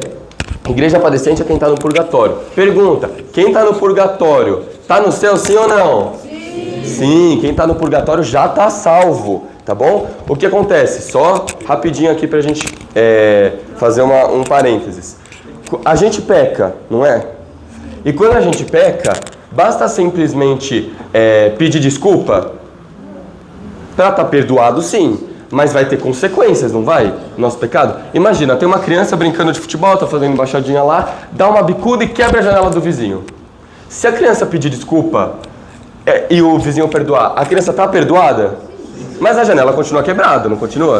Então precisa de um tempo até essa criança juntar um dinheiro para ela conversar com o vizinho, para tentar ajudar a pagar a janela do vizinho. Faz sentido, não faz? Esse tempo que você já está perdoado, mas esse tempo de consequência do seu ato ruim, do seu pecado, é o purgatório. Vocês estão entendendo? Então assim, você morreu, você teve a confissão, você está perdoado, você está no céu, sim ou não?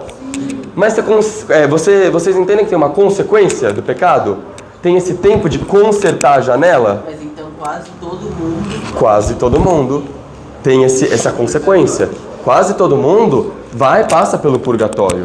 Por quê? Porque esse purgatório é o momento de a gente limpar e ser perdoado não do pecado, mas da consequência desse pecado. Dá para entender? Então, essa igreja triunfante que está no céu, militante que está na terra e padecente que está no purgatório tem uma comunhão ou uma união. Se elas três têm uma união, quer dizer que isso é a mesma igreja. Quer dizer que esses três públicos, que esses três grupos de pessoas são juntos, são unidos. Dá para entender isso? Se são unidos, a gente pode pedir intercessão. Intercessão é uma ponte. É que nem eu prefiro falar, é uma ligação de uma coisa com a outra. Eu posso rezar para Deus? Posso. Mas por que eu vou rezar para Deus direto, sendo que eu sou pecador, sendo que eu estou na terra, sendo que eu sou falho, se está lá o santo, Santa Teresinha do ladinho de Deus, se está lá Maria, Nossa Senhora, do ladinho de Deus, cochichando no ouvido de Deus? Deus vai ouvir muito mais ela, porque ela está do lado. Não que Deus não vai escutar a gente, mas os santos, eles fizeram tanto a vontade de Deus, eles são tão parecidos com Deus, que logicamente eles estão mais próximos. Vocês estão entendendo? Muita gente confunde intercessão com mediação.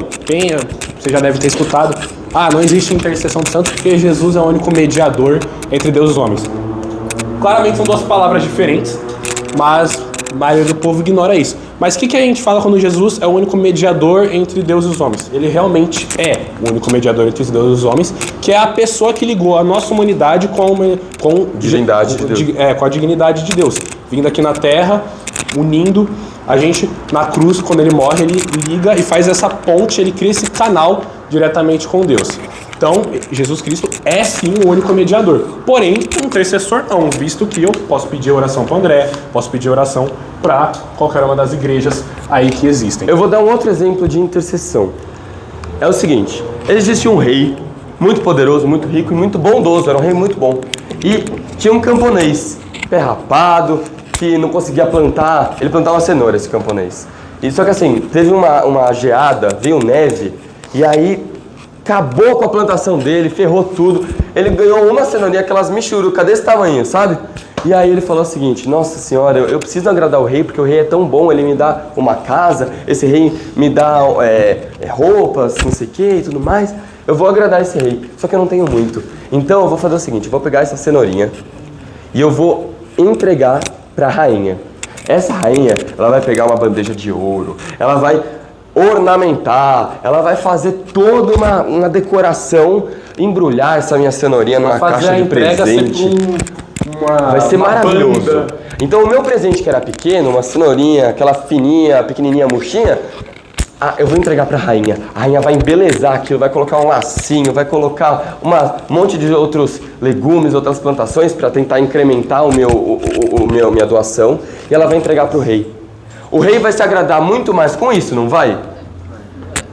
Mas se a gente só der essa cenourinha, Deus vai se agradar também? Vai. Mas vocês concordam que é muito melhor quando é um presente pomposo, não é? Então é isso que a intercessão faz. Vocês estão entendendo? Então vamos lá. Agora a gente vai falar um pouco sobre os graus de culto. Graus de culto, o que é um culto?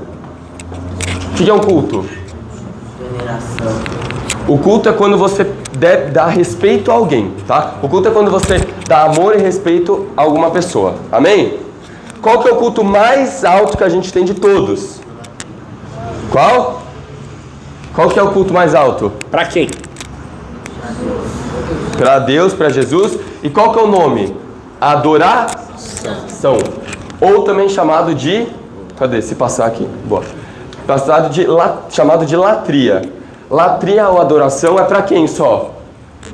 Para Deus. Somente a Deus. Somente para Deus. Por quê? Porque a adoração é você falar o seguinte: eu não consigo nada sem Deus, a minha vida inteira depende de Deus. Vocês estão entendendo? Agora, fatos curiosos para vocês. Se a adoração é latria, se você adora um ídolo, qual que é o nome? Idolatria. Então você ter idolatria, isso é um pecado. Que é a questão de adorar outros deuses, participar de outras religiões, acreditar em superstições, isso tudo é idolatria. Você adora, você pratica latria com ídolos. Isso é errado, isso é pecado. Por quê? Porque diz respeito a qual mandamento? Amar a Deus sobre todas as coisas. Depois, bem embaixo, eu deixei Fatos curiosos. A gente tinha a lista dos graus de culto e a gente deixava numa sequência. Aí a gente vendo o slide aqui agora, a gente falou, não, vamos dar um espaço aqui no meio para mostrar que é distante. É outra coisa. É outra coisa. Aqui temos a latria e aqui temos a dulia. Todo mundo, dulia. Latria. Dulia. Mais uma vez, latria. Dulia. Latria é adoração, repitam. Latria é adoração. Dulia é veneração. O que é dulia? O que é veneração? É uma admiração. Uma veneração é um respeito muito grande, é uma admiração por alguém. Então, a dulia é um respeito aos santos. É um respeito a quem está no céu.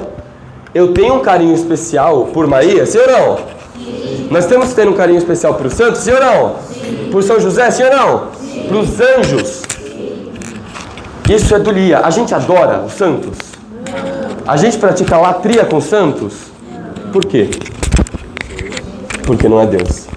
Latria e adoração é só para Deus. Porque latria e adoração é reconhecer que a gente não é nada sem. Não é nada sem Deus. E é só para Deus. E a questão da idolatria, voltando rapidinho, tem gente que idolatra o dinheiro. Que o Deus da vida é o dinheiro. Tem gente que idolatra a comida, que o cara é glutão, é guloso. Tem gente que idolatra o trabalho, que não larga o trabalho para nada, que trabalha de domingo, que não liga para a família. E tem gente que, mesmo sendo coisa boa, idolatra a família. Tem gente que coloca os filhos acima de Deus. Tem gente que coloca o esposo, o marido, a esposa, acima de Deus. Está errado. Por mais que é bom amar a família, acima de Deus, não. E tem gente ignorante que idolatra a imagem. E tem gente que idolatra imagens. Já chega aí. Que a gente já vai chegar. Então temos a latria e a adulia. Dentro da adulia temos três diferentes pontos. Qual que é o primeiro, Pribo? Hiperdulia. Hiperdulia, hiper. É super, é hiper. É para quem? Maria. Maria. Por quê? Porque ela é mãe de Deus. Ela é a santa mais importante de todas. Mais importante até que os anjos. Ela é a criatura mais elevada. Pro anjo seria dulia? Pro Pro anjo é dulia. dulia e pra Maria é hiperdulia. Por quê? Porque ela aqui na Terra, mesmo não sendo um anjo, sendo só um humano, digamos assim, o anjo chegou até ela e falou: bendita sois vós entre as mulheres, você é agraciada. Ele já falou que ela detém de toda a graça de Deus. E ela carregou no seu ventre o próprio Salvador. Quem outra pessoa fez isso? Eu não conheço. E aí depois temos a protodulia. Proto significa antes. É o primeiro, é pré. É proto. Então protodulia é a veneração a São José. Porque José é realmente o pai de Jesus. Seria um pai adotivo que a gente tem hoje, mas é o pai de Jesus. Interessante. Deus achou ele. A gente tem que... Eu sei. Teve um dia que eu tava numa pregação e ele falou que São José é o único pai adotado. Porque a gente fala que ele é pai adotivo de Jesus, porque ele não é pai direto de Jesus. Porém, Jesus que escolheu São José para ser seu pai. Então ele foi um pai adotado, ele foi escolhido. E assim como Jesus é, digamos, o bem mais precioso, Maria é outro bem mais precioso, e Deus colocou esses dois bens mais preciosos na mão de São José, para ele cuidar, proteger, proteger. Por isso que a gente dá esse grau maior de veneração para ele. E por fim temos a adulia, ou veneração, que é para os outros anjos, para os outros santos, para todas as outras pessoas que estão no céu, e também, num grau menor, mas para as pessoas daqui da terra. Eu tenho uma admiração, uma veneração pelos meus pais. Vocês têm uma admiração, uma veneração pelos pais de vocês, pelo um professor bom, pelo padre, pelo amigo. Entendem? Isso não é... É um respeito, isso é uma veneração, não é adoração. E antes de entrar nos passos da santidade, que o Pribo vai falar, as imagens são representações dos santos. A imagem é o santo? Sim ou não? Eu estou venerando a imagem? Eu estou adorando literalmente essa imagem? A imagem pode fazer alguma coisa? Aqui é o gesso. Faz alguma coisa? Não. Não faz nada. Por quê? Porque não é a imagem. A imagem lembra a gente de algo que está acima, do santo, de Jesus que morreu por nós. É como se você sei lá, você tem uma relação muito boa com seu avô. Você gosta muito do seu avô. E aí você guarda uma foto dele na sua carteira para você lembrar de quando você era criancinha, de todas as coisas legais que vocês fizeram. Essa foto é o seu avô? Mas você olhando para essa foto, você lembra do seu avô. Assim, nas imagens, aqui. Então a gente não adora imagens, não venera a imagem. É o que ela significa, o que ela representa. Deu para entender? Eu posso, com meu olho fechado... A gente não precisa das imagens, a gente não precisa disso. Eu, com meu olho fechado, posso imaginar como as coisas do meu avô, dos meus pais e tudo mais. Porém, a imagem, seja uma foto ou uma imagem mesmo de gesso, ela nos facilita e nos ajuda muito mais a visualizar para a gente prestar a nossa veneração e tudo mais. Por exemplo, eu tenho veneração por um santo, por exemplo, do ano 1300. Pô, eu nunca vi esse cara na minha vida, velho. Como que eu vou saber como que ele é? Através da imagem. Então a imagem ela só nos ajuda. Então quando eu olho para a imagem, posso ver como era o santo, como que devia ser a vida do santo, ou então só relembrar da face dele para eu pedir alguma intercessão e me inspirar nesse santo. Quando eu olho para o crucifixo, eu lembro do momento que Jesus morreu por nós. Então não é uma adoração à imagem, não é veneração à imagem em si. A imagem ela só nos ajuda a lembrar para a gente ter melhor na memória. Agora, 8 passos para a santidade, segundo São Carlo Acutis, que é um santo também da igreja, que é desejar a santidade, obviamente.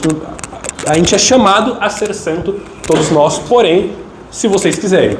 Né? Deus não vai obrigar vocês a nada, mas o primeiro ponto é desejar de todo o coração a santidade. Segundo, missa e comunhão diária. O máximo possível. O máximo possível, claro que por rotina a gente sabe que não dá para ir todo dia, mas sempre que possível. Rezar o terço todo dia, também se pede todo dia. Pelo menos ali o terço, quem conseguiu o rosário todo dia é bom, porque a partir do terço a gente medita a vida de Jesus através das contas. E o terço é rapidinho, são 15 minutos, 20 minutos, dá pra rezar. Quem nunca entendeu o terço, não sabe como rezar o terço, quiser aprender, fale com a gente aqui no final da aula que a gente explica rapidinho como é que reza o terço e o que se faz durante o terço. Leituras diárias das escrituras, ou seja, foi o que eu falei. Coisas pequenas, rezar o terço todo dia, ler a Bíblia todo dia antes de dormir, e a gente vai alcançando um pouco de santidade. Adoração eucarística, mesma coisa, se conseguir na missa, oração eucarística também, adoração de prestar adoração ali à Eucaristia, que é o próprio corpo de Cristo.